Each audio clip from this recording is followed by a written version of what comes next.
It was a cool fall evening, and I was home alone. I live in this old Victorian house that sits way off the road. No neighbors for miles. The kind of house that creaks even when nothing's happening. My wife was visiting her mom for the weekend, so I had the place to myself.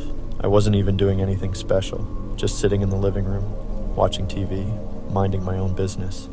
It was one of those nights where the wind makes the trees sway, and it almost sounds like someone whispering outside. Creepy, but I was used to it.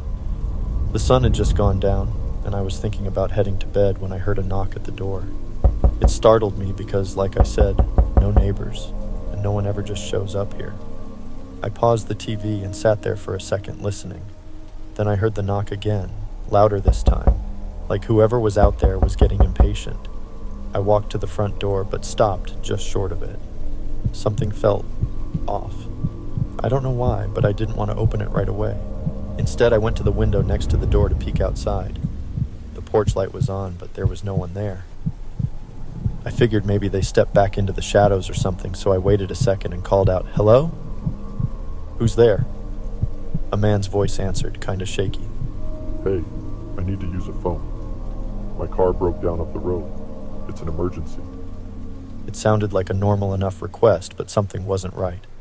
I looked out the window again, leaning over to get a better view, but still, no one was there. "Where are you?" I asked, trying to keep my voice steady. I'm right here. He replied. But I swear, I couldn't see anyone. Not a shadow, not a figure, nothing. Just the porch and the dark driveway stretching out into the trees. I didn't like this. "Sorry, man. I don't see you. You gotta come into the light." For a few seconds, there was nothing but silence, like he was thinking about what to say next. Then the voice came again, this time closer, right outside the door. Please, just let me in. I really need to use a phone. My heart was pounding now. The thing is, there was no car. If he'd broken down, I would have seen headlights or heard the engine or something. But it was just my house and the empty road. "I don't have a phone, man," I lied, trying to buy time. "You should try the gas station a few miles back." I was hoping he'd leave.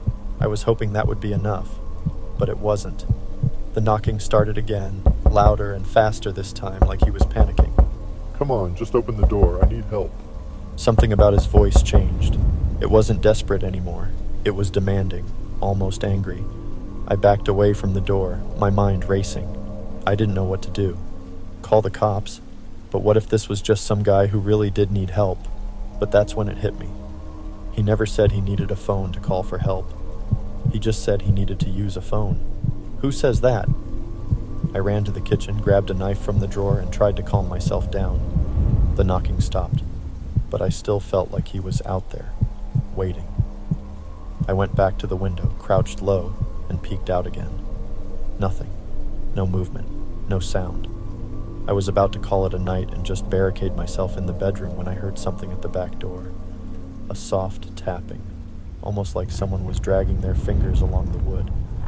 I froze. The back door didn't have a window. If someone was out there, I wouldn't be able to see them. My stomach dropped. He wasn't at the front anymore. He'd moved around the house. I couldn't just sit there and do nothing, so I quietly walked through the hallway toward the back. My steps felt too loud, even though I was tiptoeing. When I got to the kitchen again, I could see the back door, and my heart almost stopped. The doorknob was turning, slowly, back and forth, like he was trying to figure out if it was unlocked. I stood there, gripping the knife so tight my hand was shaking, and watched as the doorknob kept turning, then stopped. A few seconds later, the front door started banging again, like he was trying to kick it down. The guy was everywhere, like he knew exactly how to get under my skin. I couldn't take it anymore. I grabbed my phone and dialed 911, whispering into the receiver that someone was trying to break into my house. The operator kept asking questions, but I was too scared to even think straight. All I could say was, "Please, hurry. He's trying to get in." The banging stopped just as the operator told me police were on their way. I stood there, waiting, not sure where he'd show up next. It felt like hours, but it was probably only a few minutes before I saw the blue and red lights flashing through the windows. That's when I heard footsteps, running footsteps. They were fast, moving away from the house, toward the woods. I ran to the front door and opened it just as the cops were pulling into the driveway. I pointed toward the trees, shouting, "He ran that way." The cops searched the area, but they never found him. No car, no footprints, no sign that anyone had been there at all. It's been a few weeks now, and I still don't know what that guy wanted or why he came to my house. But the worst part? He hasn't been found, and sometimes I'm still just downright scared to go to sleep.